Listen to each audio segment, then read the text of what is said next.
মই যি সমষ্টিৰ MLA গোৱালপাৰা পশ্চিম সমষ্টি যোৱাৰ ডিলিমিটেশ্যনতো সমষ্টিটো ST এখন ৰিজাৰ্ভ হ'ল আৰু এটা অংশ জলস্বৰত সোমালে আৰু সেই জলস্বৰ সমষ্টিৰ সীমা মোৰ বাসস্থানৰ পৰা প্ৰায় 40 কিলোমিটাৰ 48 কিলোমিটাৰ নহ'ব, কম হ'ব দূৰৰ পৰা।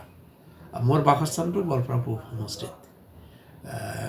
তাৰোপৰি যোৱা লোকসভা নিৰ্বাচনৰ পৰাই আমাৰ মাননীয় সাংসদগৰাকীয়ে মোক যথেষ্ট পৰিমাণে এলাগী কৰি ৰাখিছে। বিভিন্ন সকলো দলীয় কাম কাজত তেখেতে মোক এলাগী কৰি ৰাখিছে। গতিকে এই ক্ষেত্ৰত তেখেত যিহেতু দলৰ এজন জ্যেষ্ঠ নেতা, তাৰোপৰি তেওঁ নিজে যেতিয়া পক্ষপাতিত্ব কৰি আছে, গতিকে মইতো মোৰ ৰাজনীতিক জীৱন, সামাজিক জীৱনটো বৰ্তাই ৰাখিব লাগিব। যাৰ কাৰণে গোৱালপাৰা পূব সমষ্টিত মই ডিলিমিটেশ্যনৰ পিছৰ পৰা লাগি আছোঁ। ৰাইজৰ মাজতো এটা মই পজিটিভ ৰেছপঞ্চ পাইছোঁ। আৰু ইমান দিন এতিয়ালৈকে কংগ্ৰেছ দলৰ মাজতে আছে, কিন্তু কংগ্ৰেছ দলে ৰকিবুল হুছেইন ডাঙৰীয়া যিহেতু মোৰ নামেই শুনিব নোখোজে, দলীয় কাম কাজতো ওচৰতেও যাব নিদিয়ে দেখা গৈছে। গতিকে তেনেকুৱা মোৰ অলপমান এই কথাবিলাকে অলপমান অপমান বোধ কৰা যায়। তাৰোপৰি চাওক, মই যিটো অঞ্চলৰ পৰা বিলং কৰোঁ, গোৱালপাৰা জিলা ইন অল ৰেচপেক্ট বেকৱাৰ্ড, যাৰ কাৰণে চৰকাৰীভাৱে এইটো এটা এছপাইৰেশ্যনেল ডিষ্ট্ৰিক্ট হিচাপে কোৱা গৈছে। আৰু এই বেকৱাৰ্ডনেছৰ কাৰণ হৈছে চৰকাৰী পক্ষৰ বিধায়ক বা মন্ত্ৰী আদি নথকাৰ কাৰণে জিলাৰ পৰা। আৰু জিলাখনত তেনেকুৱা কোনো লিডাৰশ্বিপো ওলোৱা নাই যেনেকৈ জিলাখনক আগুৱাই লৈ যায়। আৰু সম্পূৰ্ণ কাৰণ হৈছে ৰাজনীতি। একোটা অঞ্চলৰ উন্নয়ন নিৰ্ভৰ কৰে ৰাজনৈতিক সিদ্ধান্তৰ ওপৰত। চৰকাৰী পক্ষৰ লগত থকাৰ কাৰণেই কংগ্ৰেছৰ দিনত হাগ্ৰমা মহিলাৰী ডাঙৰীয়াই তেখেতৰ আঞ্চলিকতাবাদক অক্ষুণ্ণ ৰাখিও তেওঁৰ অঞ্চলটো যথেষ্ট আগুৱাই লৈ গৈছিল।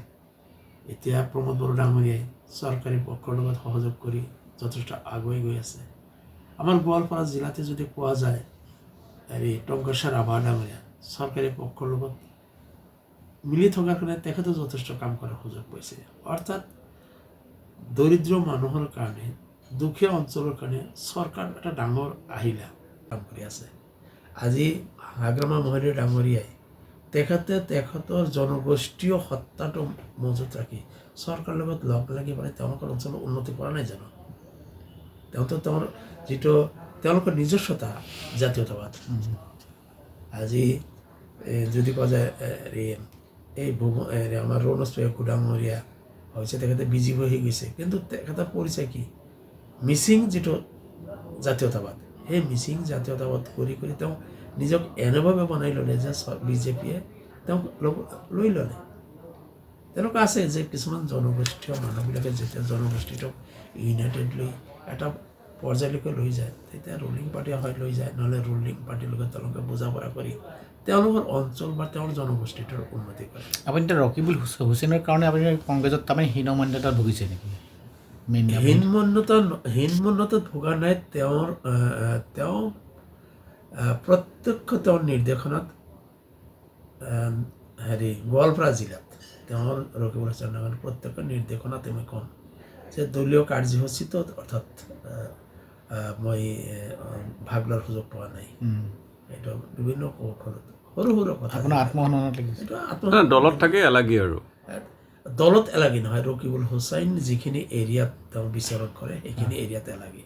অভাৱ অভিযোগ আছে, নাগৰিকৰ ৰাইজৰ, এই গোটেইখিনিৰ কাৰণে চৰকাৰী পক্ষৰ সহযোগিতা, চৰকাৰী পক্ষৰ কৃপা দৃষ্টিৰ যথেষ্ট প্ৰয়োজন আছে। অসমৰ সংখ্যালঘু মানুহ ইন অল ৰেচপেক্ট দুখীয়া, গতিকে এই মানুহখিনি সদায় চৰকাৰী বিপক্ষত থাকি মই নাভাবোঁ যে এই কমিউনিটিৰ উন্নতি হৈ আছে, বৰঞ্চ বিভিন্ন সময়ত টাৰ্গেটত পৰা দেখা যায়। বিৰোধীত থাকিলে যদি উন্নয়ন নহয়, তেতিয়া বিৰোধী বিধায়কৰ নাথাকিব সেইটো থাকিব।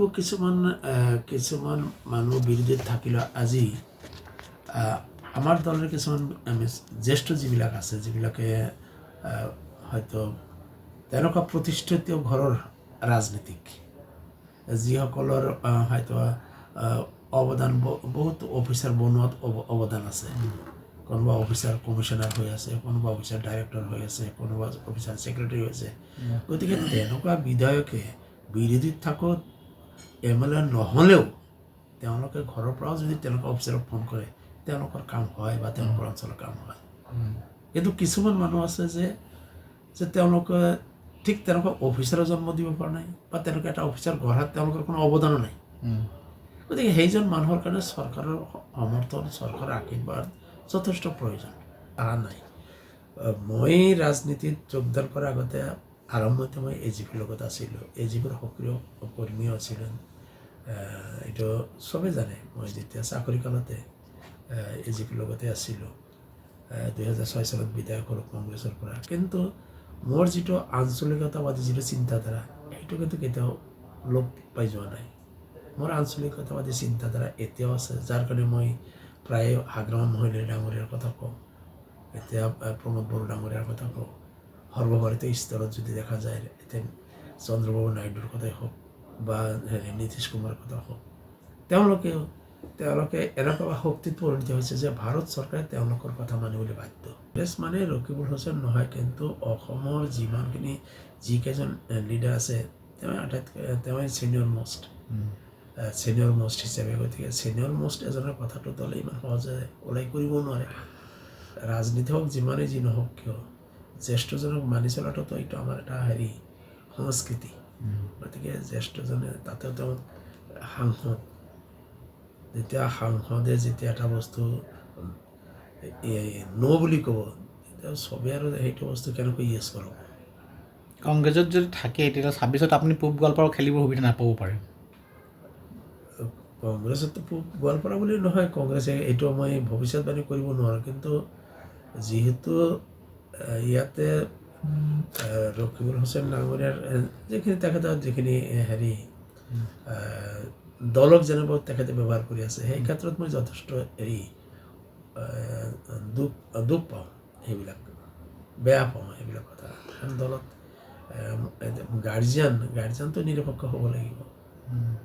গাৰ্জিয়ান কেতিয়াও পক্ষপাতিত্ব ল'ব নোৱাৰে। Rakibul Hussain one of the guardian. মই নকওঁ ৰকিবুল হুছেইনেই অকলেই গাৰ্জিয়ান, কিন্তু he is one of the গাৰ্জিয়ানছ।